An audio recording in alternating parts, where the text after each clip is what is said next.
चहचहाने वाली चिड़ियों का गान हमेशा प्रसन्नता का गान नहीं होता। दुख, पीड़ा और मोह ये सब अलग नहीं, एक समान। तुम्हारा मोह ही तुम्हारा दुख और तुम्हारे मोह का त्याग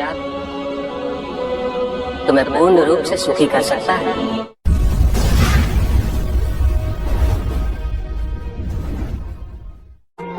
पूजित का साक्षात सामने होना मन को भटकने नहीं देता,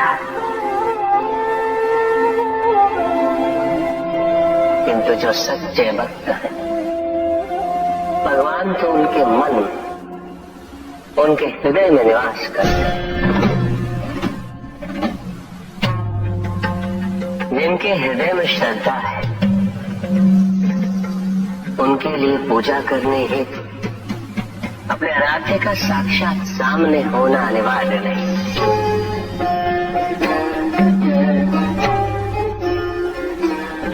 और तो अपने मन के नेत्रों से प्रतिपल उनके दर्शन पा रहे,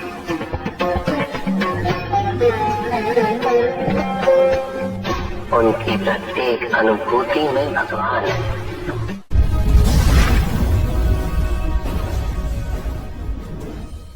सत्य तो शाश्वत है,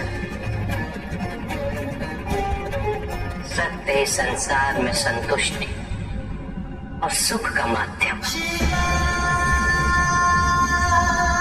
वह सत्य से विमुख हो वो सदैव दुखी रहता है। जिसने भ्रम का मार्ग अपना वो आजीवन ढूंढता रहता है, किंतु विडंबना यही कि उसे ये ज्ञात ही नहीं कि वो ढूंढ क्या रहा है। सत्य तो यही कि तुम एक दैत्य अंश हो।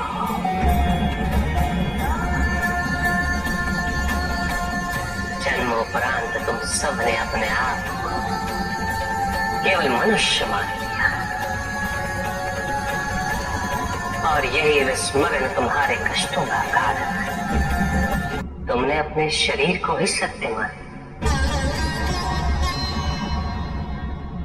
लोभ, भय, शंका, असुरक्षा, छल इन सब को अपने जीवन का आधार बना।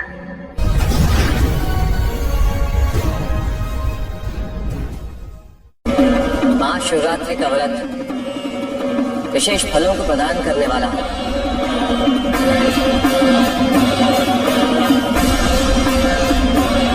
इस व्रत को रखने से पुरुषों की सारी मनोकामनाएं पूरी होती हैं।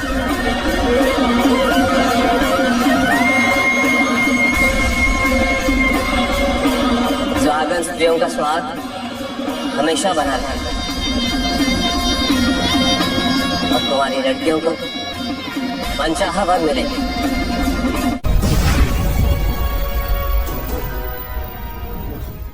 पुत्र और पुत्री में भेद करना उचित नहीं, किंतु तब भी कुछ व्यक्ति ऐसी मूर्खता कर बैठते क्योंकि वो कन्या की महिमा से अपरिचित है, क्योंकि वो ये समझ ही नहीं पाते कि कन्या का सम्मान करना प्रत्येक व्यक्ति का धर्म है, क्योंकि कन्या जीवनदायिनी है, वो जननी है और जननी तो केवल सत्कार के योग्य होती है, उपेक्षा की नहीं, उसका तिरस्कार नहीं किया जाता। एक कन्या विवाह के पश्चात दो कुलों को जोड़ती है, परिवार की स्थापना है। तो एक कन्या की भूमिका पुरुष से कहीं अधिक महत्वपूर्ण होती है और जब परिवार से परिवार जुड़ते हैं तो समाज की स्थापना होती है।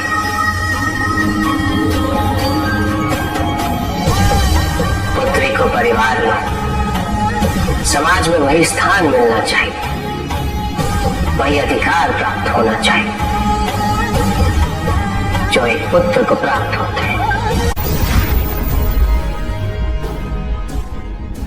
चंद्रमा उसी जल में प्रतिबिंबित होता है जो जल शांत स्थिर। यही तो समस्या होती है मन की। मन कभी भी शांत नहीं हो पाता। जहाँ शांति नहीं वहाँ कुछ भी नहीं रुकता। समुद्र की लहरों की भांति विचारों का उपद्रव मन को निरंतर स्थिर रखता। कुछ भी सुनने और समझने के लिए मन का मौन रहना आवश्यक है, किंतु मन मौन रहना नहीं जानता। वो तो निरंतर कुछ ना कुछ कहता रहता है। प्रतिपत्ति शब्दों का आक्रमण चलता रहता है मन पर, और यही आक्रमण है जिसके कारण व्यक्ति कभी भी शब्दों के परे नहीं जा पाता।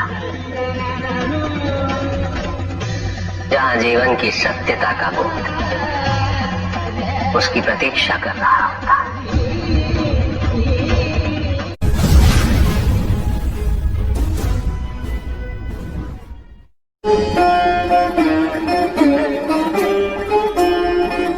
मैं वो हूं जो नहीं है,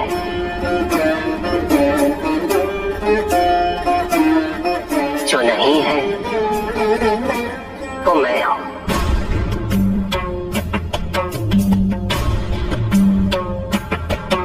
चिरकाल तक सभी को ये स्मरण रहे, जब आप में श्वास है तो मैं आप में हूं। देव देव महादेव शिवा, देव देव। और जिस क्षण आप में श्वास नहीं तब आप मुझ में हैं। शिवा,